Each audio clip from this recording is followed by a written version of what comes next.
Cześć, witajcie. Już od zeszłego tygodnia czeka na rozpakowanie paczka. Ja nie miałem akurat czasu się za to zabrać, a co w paczce będziecie mieli okazję zobaczyć za moment, także zapraszam na film. A w paczce zestaw koziołków firmy Stanley. Ja je zakupiłem na Amazonie, cena wydała mi się atrakcyjna. Generalnie moje doświadczenia z drewnianymi koziołkami są raczej negatywne. No, kiedyś sobie zakupiłem takie dwa koziołki, na dzień dzisiejszy już ich nie ma, się po prostu rozleciały. Tu jak widać jest konstrukcja metalowa, także myślę, że te koziołki trochę wytrzymają. Tu jak widać one są połączone w taki zestaw właśnie. To jest dosyć stabilne, mocne, a natomiast rozłączamy je w ten sposób. Podejrzewam, że z drugiej strony podobnie.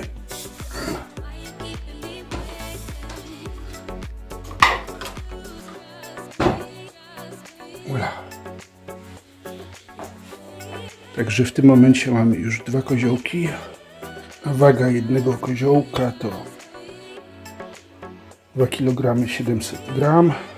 Samo rozłożenie koziołków jest banalnie proste.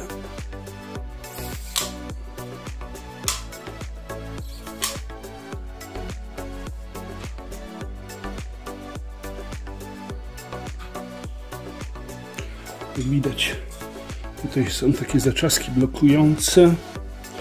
Gdy chcemy złożyć koziołek, to po prostu zamykamy.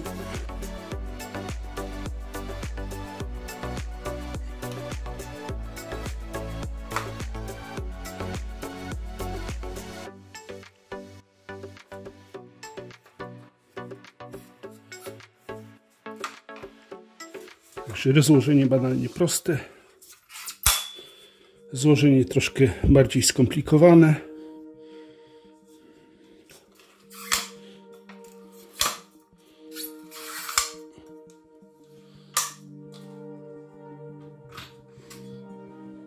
W polskiej walucie one kosztują około 200 zł za dwie sztuki, co jest ceną atrakcyjną, wydaje mi się. No i ewentualnie potem sobie dorobię jakąś drewnianą kantówkę, która się będzie opierać właśnie na tym koziołku. No, że w razie jakiegoś cięcia, żeby go nie pociąć. A takie kantóweczki można zrobić kilka na zapas, także wydaje mi się, że uda mi się je utrzymać w dobrym stanie. Są jakieś luzy, ale koziołki wydają mi się stabilne. No i z tego, co czytałem w opisie, mogą wytrzymać wagę do 340 kg. No to jest po prostu dużo. Natomiast co najbardziej do mnie przemawia w tych koziołkach, to ich kompaktowość i właśnie to, że po skończonej pracy można je schować w przeznaczone do tego miejsce. Każda osoba, która posiada mały warsztat, wie, jak na wagę złota jest każdy metr kwadratowy przestrzeni. Dlatego właśnie mi się podoba to rozwiązanie, bo jeżeli w przyszłości zakupiłbym drugi komplet, no to jak widzicie bez problemu 4 koziołki mi tutaj wejdą. Ja tą konstrukcję zrobiłem w celach demonstracyjnych, jest to prowizoryczne, w przyszłości podejrzewam te koziołki będą w innym miejscu. Jak widzicie, kupuję nie tylko sprzęt Makity, od czasu do czasu też wpadnie coś Stanleya. Również zachęcam do subskrypcji kanału, żeby nie przegapić filmów w przyszłości. Udanego tygodnia i do zobaczenia w następnym filmie.